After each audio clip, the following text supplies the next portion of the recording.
From Boca Raton, Florida, this is Behind the Bima. On this episode, Rabbi Goldberg is joined by author and journalist Douglas Murray, a renowned British political commentator, associate editor of The Spectator, and author of several best-selling books, including The Madness of Crowds and The Strange Death of Europe. Respected for his incisive analysis and eloquent defense of Western values and freedom of speech, Douglas Murray's recent work has focused on defending Israel and combating anti-Semitism. Here, he discusses his unwavering support for Israel, explains the root causes of media bias against Israel, and shares his personal experiences and observations from his travels to the region. All this and more, Behind the Bima.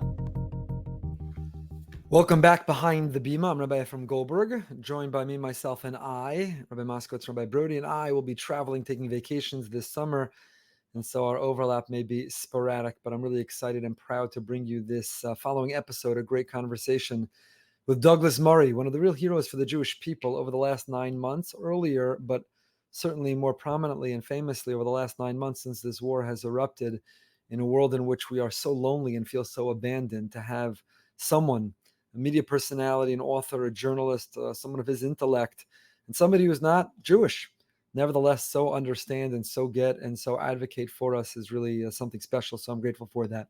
This episode is sponsored in a very meaningful way, something very personal for me and all who knew Chaim Diamond. Our beloved friend, Mr. Chaim Diamond's third Yurtzeit is coming up on the 9th of Tammuz. And this episode is sponsored by Michelle and by the Diamond family in Chaim's memory. Chaim was an extraordinary, extraordinary person, a dear friend to me, to the rabbis, and to so many in our community. The best way to explain Chaim was he was an amazingly authentic person. He was real and he was genuine and he was honest and he was transparent and he was loyal and he was deep. He was in touch with his own feelings and wanted us to be in touch with ours and to share with one another. And he faced his illness and ultimately his passing with a lot of courage and with a lot of moral clarity. And we miss him, and we can't imagine how much his family miss him. We continue to wish a lot of comfort to Michelle and to the children, to the whole family. And this conversation is dedicated in Chaim's memory. And it really is a very authentic and genuine conversation. I was able to try to go a little bit with Douglas on his own life and his background and how he navigates some of the prominence and the platform that he now has. There's so many places that you can listen to Douglas Murray and tap into his intellect, aside from reading his books and his articles or listening to his lectures. And we're excited he's going to be coming to South Florida soon. But if you follow his debates and his interviews and those conversations, you can hear his views about the West and perhaps the potential fall of the West, the demise of the West. You can hear about how Israel's at the front lines of the West and they're coming next for the West. Recently, a conversation he had with Ben Shapiro and others. There's so much to listen and to learn from him in general. So we tried to have some more conversation about how to navigate some of that fame, how to navigate the love, but also some of the hate, and how to choose when to debate and when to sit it out, who to engage and who to ignore, and some of the questions that maybe we don't get to hear of how he's living and the choices that he's making. There were several things that he said that really made me think in a big way. One of which was when I asked, has he paid a price for standing up for Israel and the Jewish people? Certainly he's gotten a lot of accolades and a lot of love from the Jewish community and the pro-Israel community, but has he lost friends? Has he lost family members? When we had on Congressman Richie Torres recently, he talked about members of his own family who've taken the wrong side and shown sympathy to the wrong people. And he's really had to create some distance from, and that's been really, really painful for him. So I was curious, other personalities, Richie Torres isn't Jewish, and neither is Douglas Murray, and technically he doesn't have skin in the game. Have they paid a price for standing up for our people?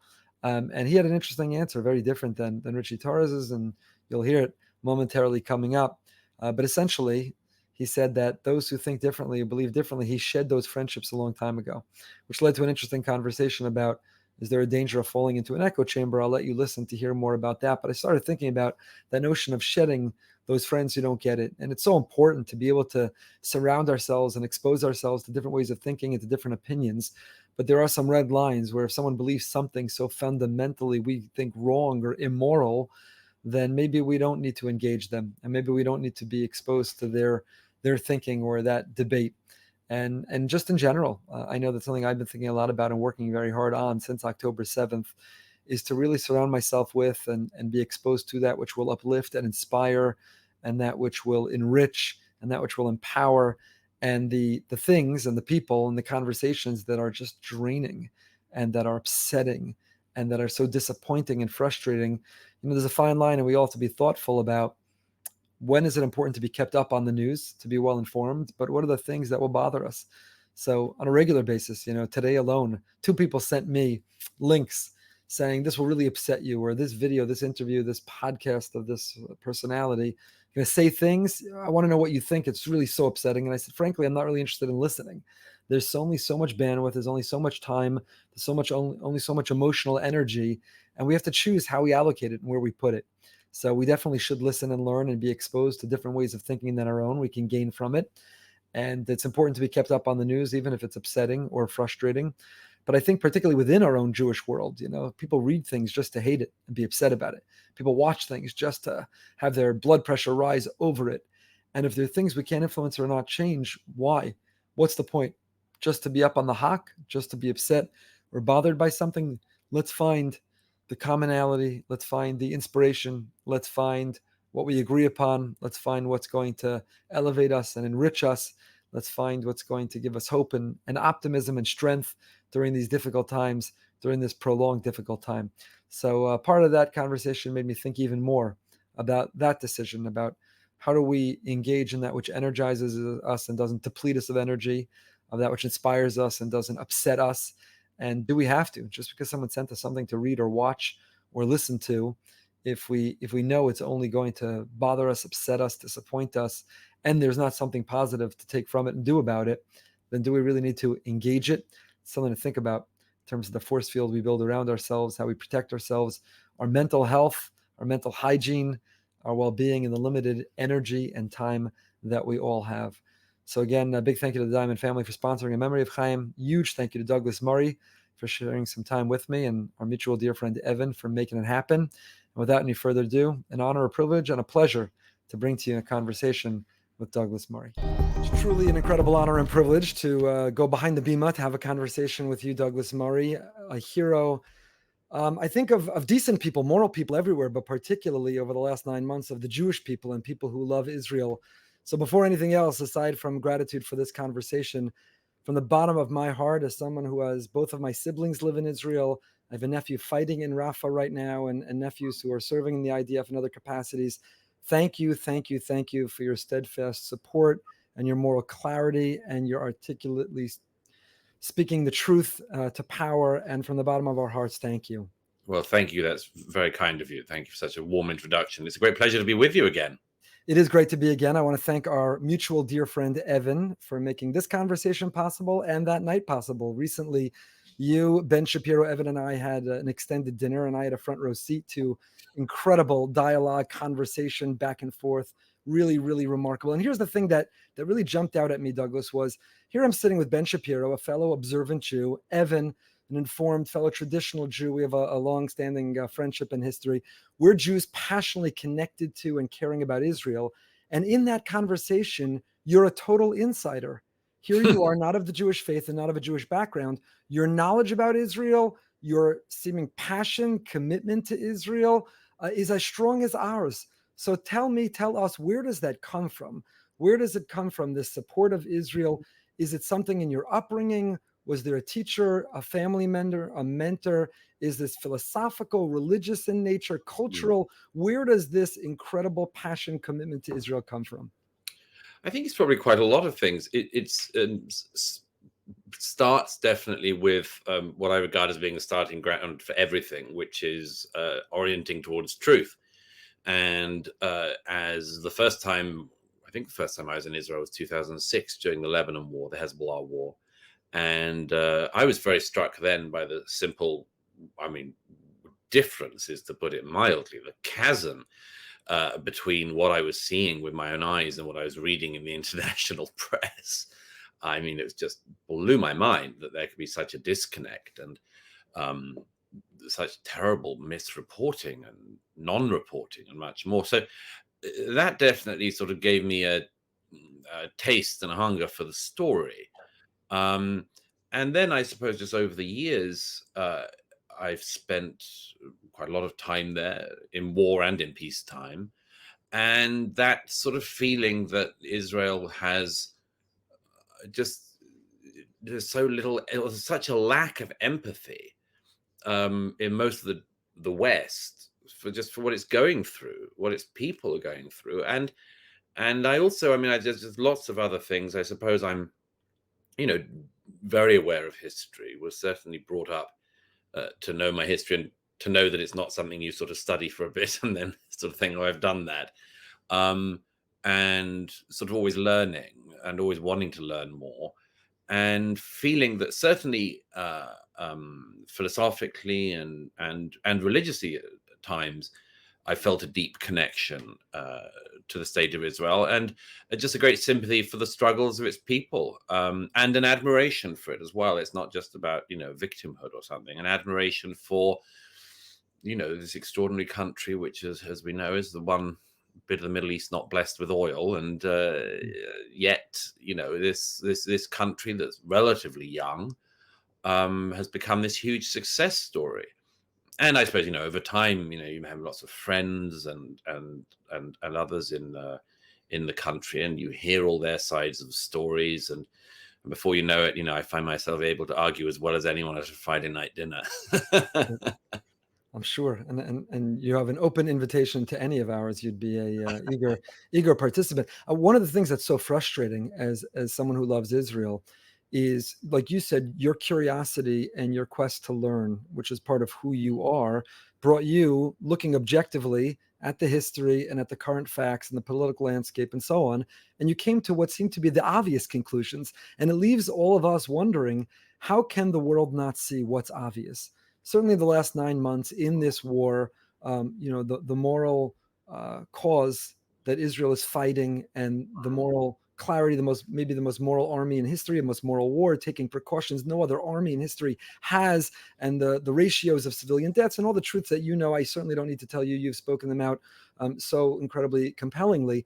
Why, if anyone is looking objectively, how could they not come to the same conclusion? And therefore, our conclusion can only be the bias that's out there and the filter through which everyone is interpreting and projecting this story and this war. Yeah, I think there's a lot of things, but might as well go to the root, as I see it, which is that after 9/11 in America, there was enormous international horror and some sympathy, but there was also an underlying thing that certain people, in that case mainly on the left, also felt. It was rather disgustingly given voice by the classicist Mary Beard, who said in the London Review of Books that, sad as 9/11 was, you couldn't get out of your mind the feeling that in some way America had it coming. Now, that was, for some of us, deeply shocking. As some of us like me, who love America, but fell in love with America the first time I visited in the 90s. For us, that was just a horrible thing. But it was what she felt, and clearly what a lot of other people felt. America's been too dominant, or America's thrown its power around too much. So, it's not to say they support the attacks, but they sort of say, well, you can see it coming. They had it coming. I think there's a very strong similar strain of thought in much of the West about Israel, a sort of feeling that Israel has done something wrong, and therefore, even after an atrocity like the atrocities of October the 7th, they sort of had it coming. You reap what you sow, that kind of thing.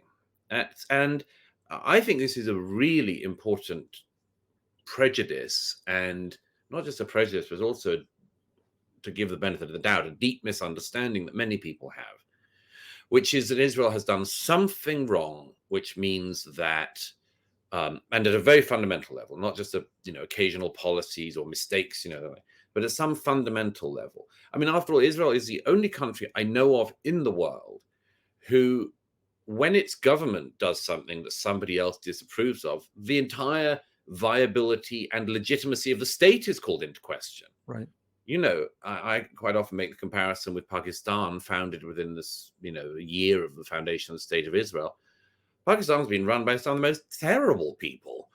But at no stage does anyone in the West say, well, I think basically we should abolish the state of Pakistan, or return to the pre-1947 borders. Or, I mean, it would be preposterous. And yet, with Israel, that's the sort of thing that's always on the table. And I think because of this belief that many people have that Israel did something wrong at the foundation. I deny that. I refute that. I argue against that. But I think a lot of people feel that and put every atrocity against Israel somehow into that immoral equation.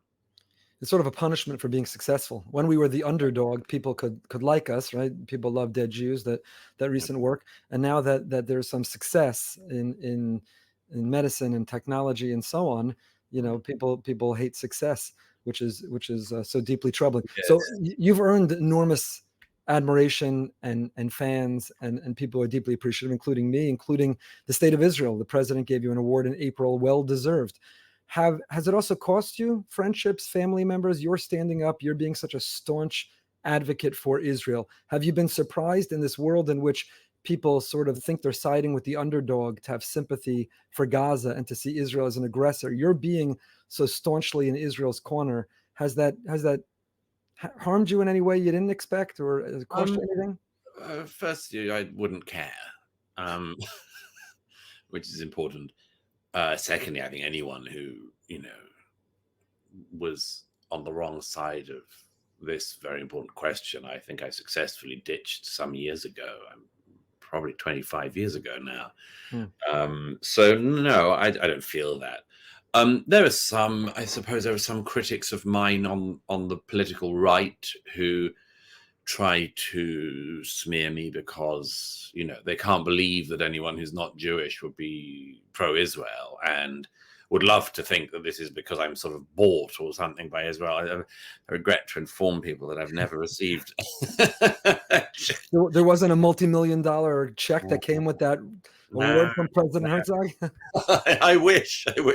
Yeah. But no, I mean, it's so there are people like that who I mainly think are sort of bad faith actors who want to justify their own bigotry. But no, I think in my experience, and perhaps for anyone younger watching, this is quite important. My experience in general is, if you tell the truth as you see it, it doesn't really matter because what happens, because you might lose friends, I suppose. As I say, in my case, I shed them many years ago. But the best thing is you get a lot much better friends. And for me, one of the great, wonderful things actually that's come out of this horror has been the love and appreciation that I felt from so many people, particularly in Israel. And it's deeply, deeply moving to me, because what I think people often have said to me is, thank you for what you're saying and what you're doing, and it's encouraged me. And I would say to them, but you saying that encourages me in return. It's a loop of it's how would you say it? If you give, you get back, and I find that there's just an enormous amount of support and love, and that's meant a huge amount to me and encourages me in turn. Are you concerned if you shed friends who disagree and embrace the people who support and laud, then a person can find themselves in an echo chamber? Oh, sure. But I mean, I don't think there's any chance of me being in an echo chamber, because I spend far too much time debating my enemies. And so I do. I mean, you definitely have to make sure you're not surrounded by sycophants. That's always the case. But that I don't think I'd like that anyway. No, I mean, I suppose there's a possibility. I find that what's one of the things that's very interesting about the last 8 months is that, and it's something I've written about, that I sometimes worry about, isn't being in an echo chamber, but that a society could reach a very different conclusion than the rest of the world. And I think that's one thing that is in danger of happening in Israel. The knowledge inside Israel of what has happened, not just on the 7th and since, but long way back, is extremely deep and widespread. And outside, I don't know if the dial has shifted so much. And when I say the dial shifting, what I really mean is, for instance, 2 days after the 7th of October, I think it was Secretary of State Antony Blinken said, this is why we need to double down on the two-state solution. I don't think there's anyone in Israel who thinks that. I mean, there's always one guy, but after the horrors, after handing Gaza over in 2005 and ripping Jewish families out of their homes to give the whole of the Gaza over to the Palestinians, and then Hamas being elected, and then the rockets, and then the rockets and rockets and rockets, and then the 7th. I don't think anyone in Israel thinks that the response to that should be to give the Palestinians yet another state.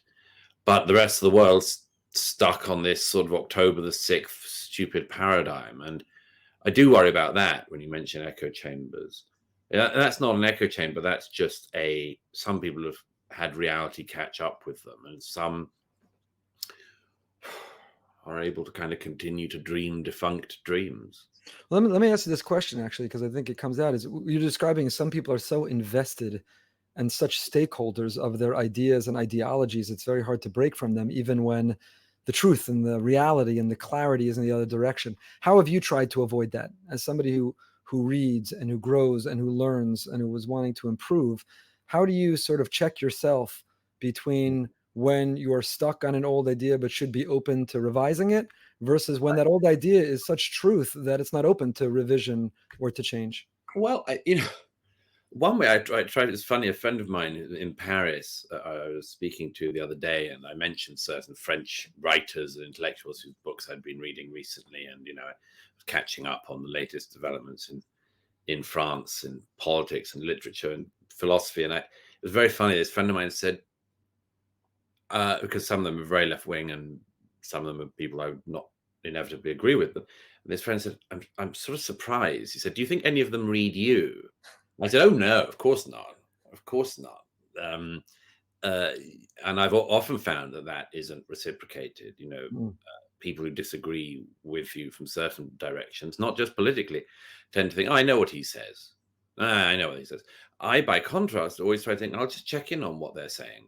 I'll see what's going on there. And usually, there's something to take away that's of interest. Not always, but sometimes.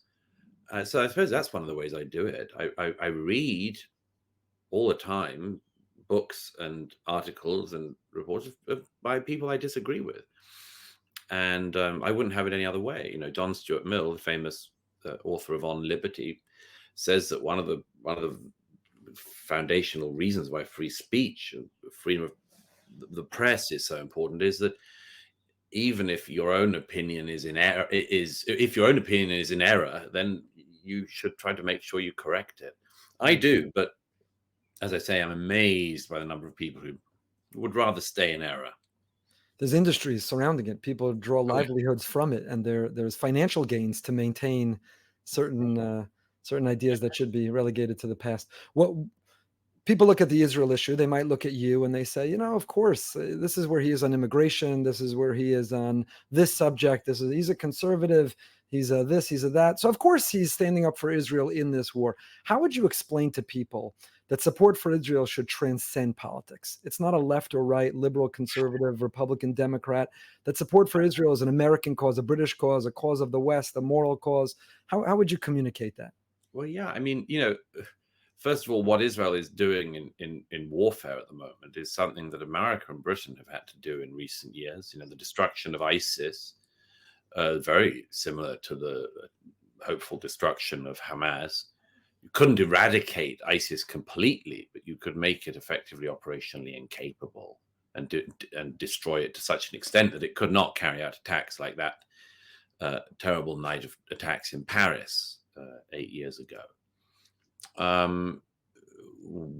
The Western powers, the allies who went in to destroy ISIS, were fighting on similar laws of war, rules of war that the IDF is at the moment. And the IDF is fighting a much tougher campaign actually than ISIS was. There's more house-to-house combat.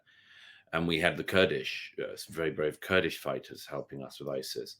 But I think people don't realize quite often when they apply these, what I call the triple standards to Israel, which is you don't know there's a double standard, but the triple standard of of, that Israel has to be better. The IDF has to be better than any other Western army. It has to be not just the most moral, but even more moral than anyone has ever conceived of. This is, I think, a big mistake, because we will all have to fight wars again at some point. I mean, unless we've entered the age of Aquarius, which I think we haven't and never will. And so it's a very poor idea to decide to defame the Israeli military for things that young British men and young American men will have to fight in due course. Lots of other aspects to that. I mean, I'm very critical of the stupid International Criminal Court, the ICC, and its self-appointed pompous lead prosecutor, who is just a political activist, and it's disgraceful. But, some people, including the new Foreign Secretary of the UK, David Lammy, think that the ICC is what it says it is and that everyone should abide by its claims. Well, if you agree with this trumped up pseudo court having jurisdiction over democratically elected Israeli leaders, which is what they're trying to do by issuing arrest warrants for Benjamin Netanyahu and Defense Minister Gallant. Yeah, well, wait till they come for you, because at some point, probably in the next 5 years in the Labour government, certainly in the next 10 years, if they have a rolling majority, British troops are bound to be involved somewhere. And David Lammy better hope that there isn't some nasty judge out there who, for political reasons, wants to come for British or American troops, because he will be in the dock next. Right. These people are ridiculously short-sighted. But it's not just that. It's also, of course, I mean, it's just a defense of values. If you look at a region, like looking in a room of people, you look for the friendly faces. You look for the ones who, you're going to get on with. Well, Israel is obviously the country in the region which America and Britain and European countries are most likely to get on with. The litany of ways in which we're similar is so commonplace that it's a cliche now. But there are many interesting and important dynamics in the rest of the region, but nowhere else where an American or European would be able to be recognizably at home. And so, of course, you should defend people who share your values. Of course, you should defend your friends when they're fighting for their values and for yours as well. I find it very sad when people think that it is a right-left issue. I think that it needn't be. It didn't used to be. I think it was made so in, the lifetimes of people currently alive. I think it's evident even from the countless rallies, the rallies for Israel, Americans for Israel. There are always American flags being waved, and there's the singing the Star Spangled Banner. And at all the pro-Palestinian or essentially pro-Hamas, it's hard to believe that they're even pro-Hamas, that people would associate with Hamas. They're burning American flags, and so it should be so evident and obvious to political leaders or to the masses with whom to align. And the equivalent on the other side, on 9/11 in Israel, there's a 9/11 memorial in Israel. And the 9/11 in Gaza, they were handing out candies and shooting fireworks. So these simple facts should be obvious to all where we are aligned. What you mentioned about the flag is so important. I gave an alternative commencement address to some of the students of Columbia University earlier this year, because their commencement was stopped because of Hamasnik supporters who were going to probably, Anyway, the point is that during this alternative commencement speech, where there were Jewish students, Christian students, and others, I spoke to a lovely young man who had been in the American military and had gone to Columbia after serving. And he showed me the photographs and the press coverage. But at one point, when these Hamas idiots were pro-Hamas idiots were protesting in the encampment in Columbia in New York, he went in their midst waving the American flag, and was immediately hauled off campus, described as provocative, and was in some danger. And as he said to me, he said, I've fought and lost friends for this flag, for the American flag. And I'm told I can't wave it in New York at a university because it's too provocative. Well, something's telling you that I should tell people something, not just about Israel. It's about America. It's not just about hatred of Israel. It's about hatred of America, hatred of our societies, and a desire, an extraordinary desire to support anyone who hates us. And they often say that it's a job for a psychiatrist to analyze some of this. I'm sure it is. I mentioned to you when we spent time together with Ben that one of the outstanding things about both you and Ben is not only your brilliant minds and not only your incredible knowledge of history and philosophy, but put into settings of debate, because there are a lot of brilliant minds out there. There are a lot of people who know a lot and they can't communicate effectively whatsoever. They have no oratory skills. The two of you not only have the background and the insight and the knowledge and the writing, but you put you on a debate stage and you make mincemeat of your opponents. You have an incredible skill set to be able. It's advantage that you both have, that the truth's on your side. That's a sizable advantage. It's like taking steroids in a debate. But on the other hand, it still takes enormous skill to be able to. So how do you decide when by agreeing to a debate, will you have a platform to articulate the truth? And when are you somehow giving credibility to the other side and it's demeaning to even appear with them? And I think it's a big question for Israelis in particular. They're invited on news shows, or there are other panelists, and they have to ask themselves, if I don't participate, our point of view won't be shared. If I do participate, am I elevating people who shouldn't even have a platform or a voice whatsoever? How do you decide that? Yeah, I remember there was a wonderful Israeli professor who was on Al Jazeera some years ago, and celebrated performance, magnificent performance in Arabic. And when I met him some years later, I said, "Gosh, you're such a hero of mine." That debate on Al Jazeera really made an impression on me. It showed how you can just bulldoze through and say the truth, even if the other guests and the presenter and the network want you not to do so. And he said something so funny to me. He said, "Douglas, what can I say? Sometimes Al Jazeera invites a Jew on as a punching bag, and sometimes the bag punches back." And I mean, it is a concern, and it is one that you weigh up all the time.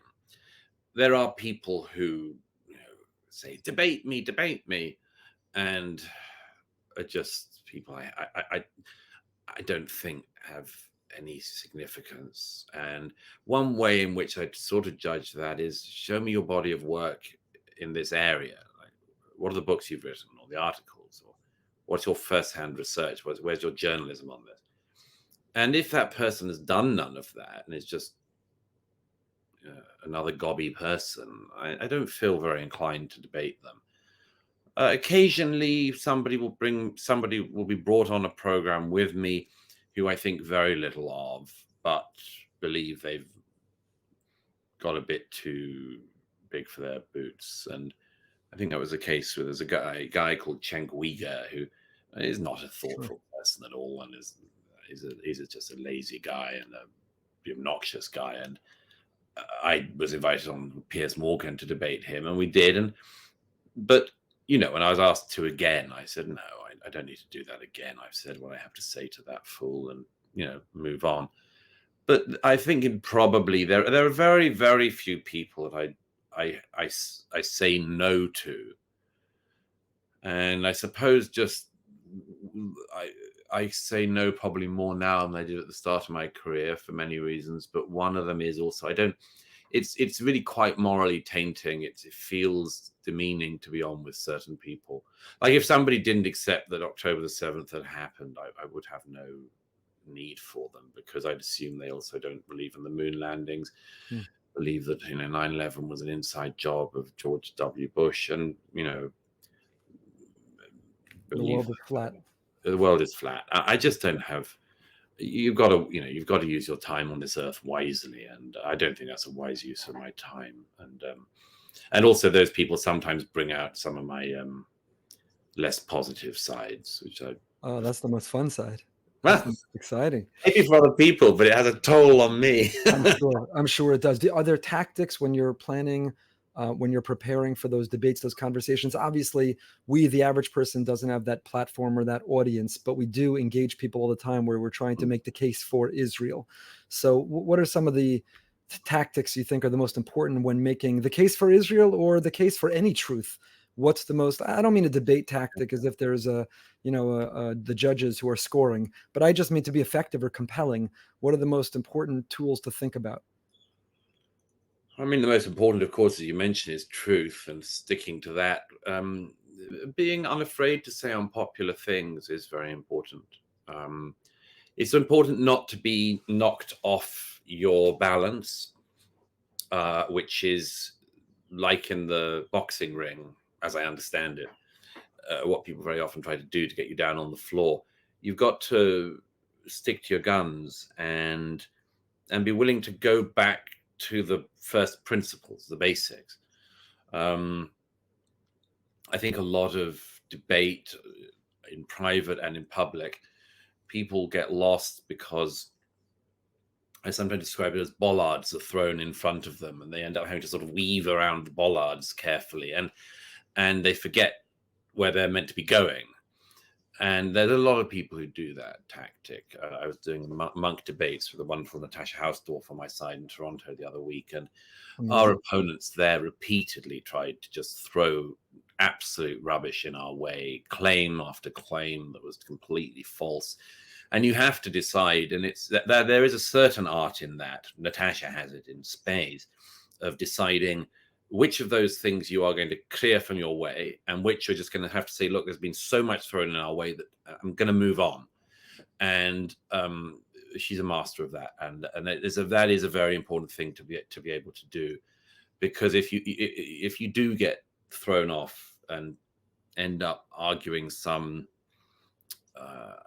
niche bit of it, then you're away from the point. And Ben is superb at that as well, of not being blown off course. I suppose, everyone should know as much as possible. And the main thing is, remembering the evidence of your own eyes. I mean, that's one of the reasons why I do so much sort of first-hand reporting and seeing. I think that the best way to avoid being blown off course is by seeing things with your own eyes and seeing as much as possible with your own eyes. And that gives you that inner strength to know that even if somebody is lying to your face, you will not lose sight of it, because it's in your mind, in your mind's eye. And there's a lot to say, but I think that's some of it for sure. Yeah, that's enormous. You've been generous with your time. I won't take too much more of it. How is Douglas Murray misunderstood? What do you wish the world do more about you to better appreciate you? Does it bother you? Criticism, how do you develop a thick skin? Earlier you said, that you've shed those friends, or you don't really care the people who don't get it.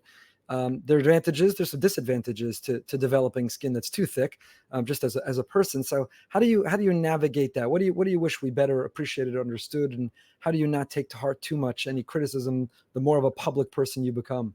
I don't listen to criticism from the way I think of it is I listen to criticism from critics who wish me well, but I won't listen to criticism from people who hate me.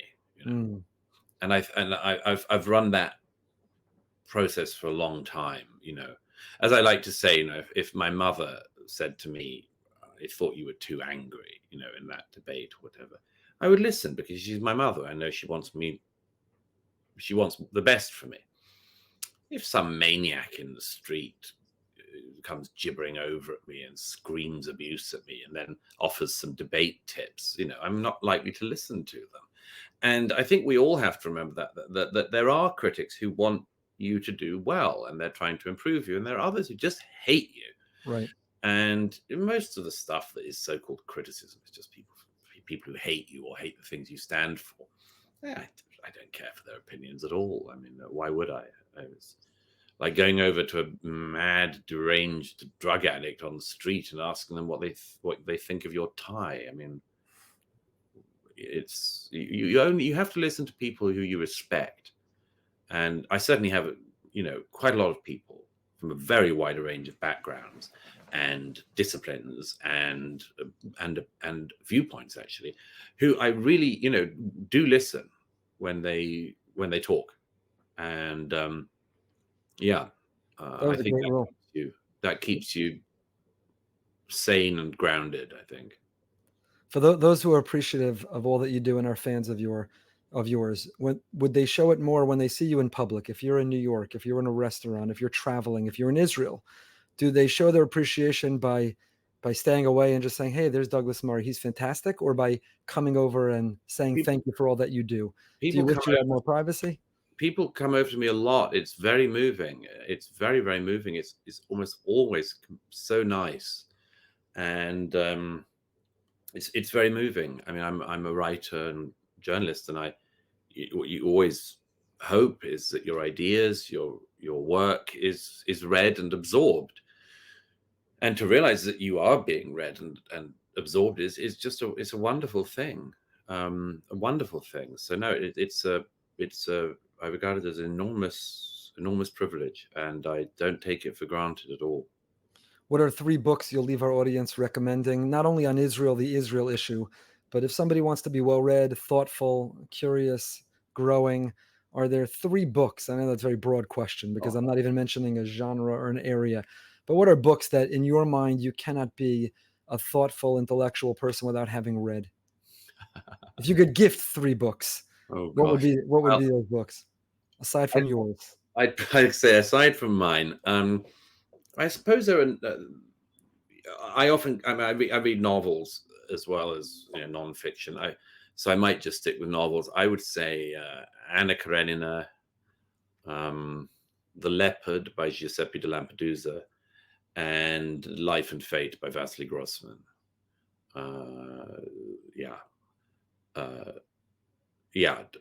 Tolstoy, Lampedusa, and Grossman. That's a good start. All right, we're gonna head right to Amazon. Thank you for your time. I have to say the South Florida community is incredibly excited. September 8th, this was a short conversation, but we'll have the opportunity to hear you more long form, your first ever US tour with Live Nation coming to the Parker in Fort Lauderdale. And I know tickets have just gone on sale, not even publicly yet, but starting to spread around more privately. Our community is incredibly excited, and my family, I am excited to be able to see you again there. September 8th, everybody should jump online to get those tickets before they sell out, because I know walk away better informed and more excited and more grateful for all that you're doing for Israel and beyond. So Douglas, you're really a hero to our people, for the Jewish people and the pro-Israel community. This last 9 months has been increasingly lonely in this world, and it just compounds the loss, the pain, and the anxiousness over what will be is the loneliness. We know that for any form of struggle, loneliness only compounds it. And I think collectively, nationally, in the people sense, the Jewish people are lonely. You've helped us consistently feel less lonely by giving us a voice, by speaking out on our behalf, by standing up for Israel, by fighting back against anti-Semitism. So again, I'll end the way we began, just from the most sincere place in my heart, to thank you for all that you do, and that God should give you the continued strength and wisdom and oratory acumen to continue to defeat all of your enemies, our enemies, and to win not only in debates, in ideas, and to give you the strength to continue to spread that message and to stand up for us and to stand up for all truth. So we're looking forward to seeing you September 8th, and I hope everyone will join for that very special show. You're really a hero to our people in this time, and from the bottom of my heart, thank you. Well, thank you, and I look forward to seeing you and everyone watching in September. Thank you so much. Thank you. Catch us next time for another peek behind the Bima.